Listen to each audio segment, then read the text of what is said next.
अस्सलाम वालेकुम dear students. आज आपके लिए मैं ग्रामर का एक और टॉपिक लेके आया हूँ। ग्रामर क्यों ज़रूरी है, ग्रामर पे ज़्यादा वीडियोज़ मैं इसलिए बना रहा हूँ कि किताब को तो आप रट्टा लगा लेते हैं और क्वेश्चन आंसर वगैरह याद कर लेते हैं, मज़मून बच्चे याद कर लेते हैं और इस तरह की चीज़ें, लेटर को रट्टा लगा लेते हैं। लेकिन फुल मार्क्स अगर बोर्ड के एग्ज़ाम में आपने हासिल करने हैं तो उसके लिए आपको ग्रामर तैयार करना होगी, क्योंकि एमसीक्यूज़ में जो हैं वो ज़्यादातर पोर्शन जो है वो ग्रामर से ताल्लुक़ रखता है। ग्रामर में काफ़ी डिफ़िकल्ट क्वेश्चन भी आते हैं पेपर के अंदर, जिनको अच्छे तरीके से समझना बड़ा ज़रूरी है, क्योंकि वो रट्टे से आपको तैयार नहीं होंगे। फिर आप तुक्का लगाएंगे और तुक्का सही भी हो सकता है और ज़्यादातर गलत ही हो जाता है। आज का हमारा जो टॉपिक है वो है कंडीशनल सेंटेंसेस। कंडीशनल सेंटेंसेस से मतलब काफ़ी किस्म के सवाल जो है मुख्तलिफ़ तरीक़ों से आते हैं, जिनका ज़िक्र हम आगे तफसील से पढ़ेंगे। आज हम इसका कुछ तारफ़ करेंगे कि कंडीशनल सेंटेंसेस होते क्या हैं, इनका स्ट्रक्चर कैसे होता है, कौन कौन सी इनकी किस्में हैं और किस तरह आपने इनकी शनाख्त करनी है। ये हमारी इंग्लिश के बोर्ड के पेपर का एक बड़ा इंपॉर्टेंट क्वेश्चन है और ये तकरीबन हर साल जो है वो इसका एक सवाल जो है वो पेपर में ज़रूर आता है। इसलिए इस वीडियो को आपने आखिर तक देखना है और बड़े ध्यान से तवज्जो से इसको सुनना है। कंडीशनल सेंटेंसेस जो होते हैं उनकी 4 मेन टाइप्स हैं, 4 किस्में हैं कंडीशनल सेंटेंसेस की। जो मेन टाइप्स हैं, मेन किस्में 4। कंडीशनल जैसे कंडीशन से है शर्त, उर्दू में हम इनको शर्तिया जुमले भी कहते हैं। यानी इनके अंदर जो है वो जुमला 2 हिस्सों पर मुश्तमिल होता है और उसमें कोई ना कोई जो है किसी चीज़ के वाक़े होने के लिए उसकी कोई कंडीशन, शर्त लगाई गई होती है कि ये फ़लाँ शर्त पूरी होगी तो उसके नतीजे में ये वाला वाक़या जो है ये काम वाक़ई होगा। कोई शर्त लगाई गई होती, कंडीशन लगाई गई होती है। तो कंडीशन जो ही पूरी होती है या नहीं होती तो उसके नतीजे में कोई काम होना होता है या नहीं होता है। इस पे हम मज़ीद आगे जाकर जो है वो बात करेंगे अगले लेक्चर्स में। अभी हम इसमें देख रहे हैं कि हमारी जो है ये कंडीशनल सेंटेंसेस होते हैं उसकी मेन टाइप्स 4 होती हैं, 4। उनको आपने याद रखना लाजमी नाम। नंबर 1 पे है zero conditional, zero conditional sentence. फिर हमारी दूसरी किस्म आती है, इसकी दूसरी टाइप है कंडीशनल सेंटेंसेस की, वो है फर्स्ट कंडीशनल। उसको हम बोलते हैं फर्स्ट कंडीशनल या फिर कंडीशनल सेंटेंसेस टाइप 1, टाइप 1 भी उसको हम बोल देते हैं। इसी तरह फिर तीसरे नंबर पे आती है सेकंड कंडीशनल, यानी दूसरी किस्म के, या फिर टाइप सेकंड। इसको हम कंडीशनल सेंटेंसेस टाइप सेकंड भी बोलते हैं। पेपर में इस तरह इसके ऑप्शन आते हैं, कभी सेकंड कंडीशनल भी लिखा होता है, कभी कंडीशनल टाइप सेकंड। इसी तरह फिर थर्ड कंडीशनल है, थर्ड कंडीशनल भी होता है और बाज़ औक़ात इसको लिखा जाता है कंडीशनल सेंटेंसेस टाइप 3, टाइप 3। तो ये 4 आपने किस्में याद रखनी है। 4 main types of conditional sentences. Number 1 zero conditional, first conditional या कंडीशनल टाइप 1, सेकंड कंडीशनल या फिर कंडीशनल टाइप 2 और थर्ड कंडीशनल या फिर उसका दूसरा नाम कंडीशनल टाइप 3। आज हम जो है आज के लेक्चर में ज़ीरो कंडीशनल सेंटेंसेस को ज़रा फोकस करेंगे और फिर इसी तरह बाकी आगे फर्स्ट कंडीशनल अगले लेक्चर में और उससे आगे फिर मैं आपको मज़ीद समझाऊंगा। आज हम देखेंगे कि ज़ीरो कंडीशनल सेंटेंस जो है जो किस जगह इस्तेमाल होता है और उसका कैसे स्ट्रक्चर बनता है। ज़ीरो कंडीशनल सेंटेंसेस जो होते हैं, we use the zero conditional to talk about permanent truths such as scientific facts and general habits. इसका मतलब ये है कि हम ज़ीरो कंडीशनल सेंटेंस उस वक्त इस्तेमाल करते हैं जब हम बात कर रहे होते हैं किसी परमानेंट ट्रुथ, जिसको हम यूनिवर्सल ट्रुथ भी बोलते हैं। आमतौर पे हम यूनिवर्सल ट्रुथ बोलते हैं। आलमगीर सच्चाई, आलमगीर सच्चाई क्या होती है कि वो ऐसी बात होती है जिसको झुटलाया नहीं जा सकता।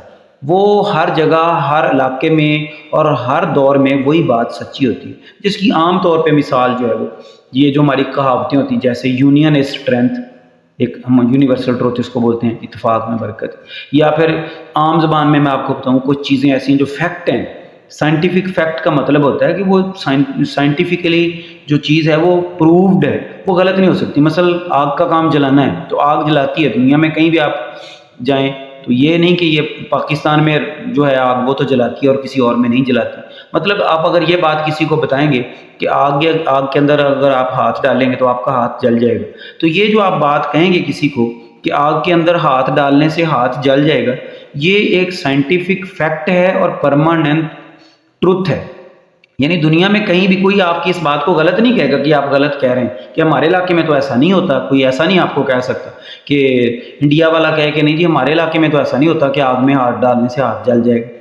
तो यानी ऐसी बात जो बिल्कुल फैक्ट पे मबनी हो, जो यूनिवर्सल या परमानेंट ट्रुथ हो, जो किसी दौर किसी भी इलाके में उसको गलत साबित नहीं किया जा सकता। तो जब ऐसी चीज़ें हम किसी कंडीशन, इस किस्म की कंडीशन बयान करते हैं तो वो फिर ज़ीरो कंडीशनल होती हैं। जैसे मैंने उर्दू में अभी बोला कि अगर तुम आग में हाथ डालोगे तो आपका हाथ जल जाएगा। अब ये कंडीशन है कि अगर तुम आग में हाथ डालोगे, ये कंडीशन होगी। अगर कंडीशन पूरी हो गई, यानी अगर आपने आग में हाथ डाला तो क्या होगा, आपका हाथ जल जाएगा। तो ये कंडीशन हमेशा सच रहेगी। अगर आप आग में हाथ डालोगे तो आपका हाथ ज़रूर जलेगा। ऐसा नहीं हो सकता कि आप आग के अंदर हाथ डालो और हाथ नहीं जले। ये परमानेंट ट्रुथ है, इसलिए ये वो वाली कंडीशन है जो हर हाल में सच होती है और उसके गलत होने में कोई मतलब शक व शुबा नहीं होता, वो सच ही होती है। तो ये तो हो गया क्लियर हमारा इसका जो है वो कि कौन से मौके पे हमने ज़ीरो कंडीशनल सेंटेंस बोलने होते हैं या किस मौके पे बोले जाने वाले जो सेंटेंस है वो ज़ीरो कंडीशनल होते हैं। अब हम देखेंगे कि उसका स्ट्रक्चर इंग्लिश में कैसा होता है। इंग्लिश में वो जुमला हम कैसे उसको रिकॉग्नाइज करेंगे, कैसे आइडेंटिफाई करेंगे कि ये ज़ीरो कंडीशनल सेंटेंस है। पेपर में ज़ाहिर है ऐसे ही आएगा, सेंटेंस लिखा है और आपसे पूछा जाएगा कि ये कंडीशनल कौन सा है, फर्स्ट है, सेकंड है, थर्ड है या ज़ीरो है। तो आपको कैसे पता चलेगा, जब आपको उसका स्ट्रक्चर समझ रहे होंगे। तो देखिए आपके सामने है स्क्रीन पे स्ट्रक्चर। ज़ाहिर है फ़िक्रे के दो हिस्से होते हैं जो कंडीशनल सेंटेंस होता है। एक इफ़ क्लाज होता है जिसमें कंडीशन बताई गई होती है, फिर कॉमा होता है और फिर अगला जो उस कंडीशन के पूरा होने के नतीजे में काम वाक़ई होना होता है। मसलन तो फिर इफ़ के साथ प्लस प्रेजेंट सिंपल टेंस यानी प्रेजेंट इनडेफिनिट टेंस होगा। प्रेजेंट इनडेफिनिट टेंस कैसे होता है आपको पता है, उसमें सब्जेक्ट फर्स्ट फॉर्म और ऑब्जेक्ट होता है, उसमें कोई हेल्पिंग वर्ब नहीं होता। तो उसका जो है वो जो इफ वाली साइड है, जो शर्त वाली साइड है जिसमें कंडीशन लगाई गई है, वो जो है वो if plus present simple tense. और फिर जो उस कॉमे के बाद अगला हिस्सा जो दूसरा स्ट्रक्चर उसका है, दूसरा हिस्सा है, दूसरा क्लास है, ठीक है, जिसको हम मेन क्लास भी बोलते हैं। तो वो मेन क्लास किस पे मुश्तमिल होगा, वो भी प्रेजेंट सिंपल टेंस पे होगा, वो भी प्रेजेंट इनडेफिनिट टेंस पे होगा। ये 100% ये इसका मतलब लिखा हुआ है कि अगर आपने वो जो कंडीशन पूरी कर दी तो 100% अगला हिस्सा वो काम ज़रूर होगा। जैसे मैंने उर्दू वाला जुमला आपको बोला कि अगर आप आग में हाथ डालोगे तो 50% इसलिए लिखा कि अगर आप डालेंगे हाथ या फिर नहीं डालेंगे, दोनों बात 50-50 हो सकता है। लेकिन जो आगे उसके नतीजे में होने वाला काम है, अगर शर्त पूरी हो गई, अगर कंडीशन पूरी हो गई कि अगर आपने आग में हाथ डाला तो अगला हिस्सा जो है वो 100% यकीनन है कि आपका हाथ जलेगा। अब मैं इसकी कुछ एग्जाम्पल आपको बताता हूँ। ये देखें example of zero conditional sentences. कुछ एग्जाम्पल यहाँ दी गई हैं, अगर आप उन पर गौर करें देखें। If you heat water 200 degree, अगर आप वाटर को, पानी को 100 डिग्री तक हीट करेंगे, गर्म करेंगे तो क्या होगा, इट बॉयल्स, तो ये उबलना शुरू हो जाएगा क्योंकि उसका बॉइलिंग पॉइंट जो है वो 100 डिग्री है। और ये यूनिवर्सल ट्रूथ है, दुनिया में जिस इलाके में जहाँ मर्जी जाएं, हर कोई बंदा इस बात को गलत नहीं कहेगा। ऐसा ही होगा दुनिया में जहाँ भी आप जाएं, जिस मर्जी आग पे गर्म कर लें, जो ही पानी का जो है वो टेम्परेचर 100 डिग्री होगा तो वो उबलना शुरू हो जाएगा। तो चूंकि इसमें एक ऐसा फैक्ट और ट्रुथ बताया गया है, इसलिए ये ज़ीरो कंडीशनल है कि इफ़ यू हीट वाटर, देखें इसमें फर्स्ट फॉर्म है, प्रेजेंट इंडेफिनिट टेंस है, 200 कॉमा है, फिर अगला हिस्सा है, दूसरा हिस्सा इट बॉयल्स, तो ये उबलता है। दोनों हिस्से हैं। इफ़ वाली साइड को हम ये इफ़ क्लास भी बोलते हैं, इफ़ क्लास यानी कंडीशन वाली क्लास, और दूसरा जो कॉमे के बाद है उसको हम मेन क्लास बोलते हैं, इट बॉयल्स। नेक्स्ट सेंटेंस देखें, if you eat a lot, अगर आप बहुत सा खाते हैं, ज़्यादा खाते हैं, यू पुट ऑन वेट, तो आपका वजन बढ़ जाएगा।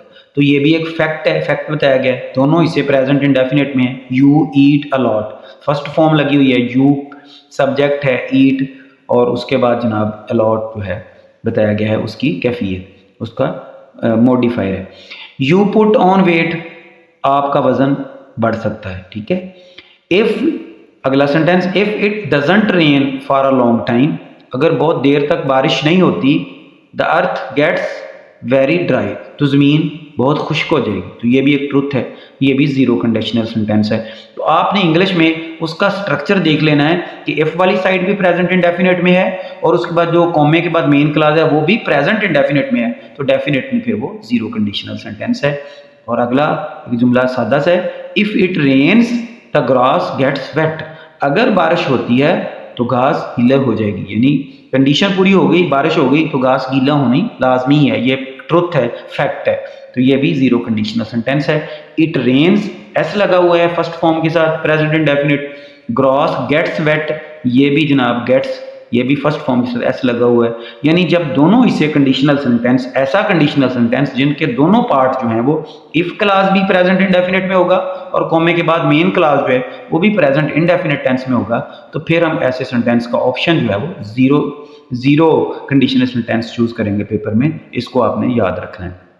फॉर्म याद रख लेंगे, टेंस याद रख लेंगे, तो इससे बड़ी आसानी से आप जो है वो आइडेंटिफाई कर लेंगे टेंस को, सेंटेंस को, कि ये कौन सा कंडीशनल है। जब दोनों साइड पे प्रेजेंट इंडेफिनिट टेंस होगा तो फिर वो जीरो कंडीशनल सेंटेंस होगा। नेक्स्ट लेक्चर में इंशाल्लाह हम अगले इसके बाकी जो टाइप्स हैं उस पर बात करेंगे।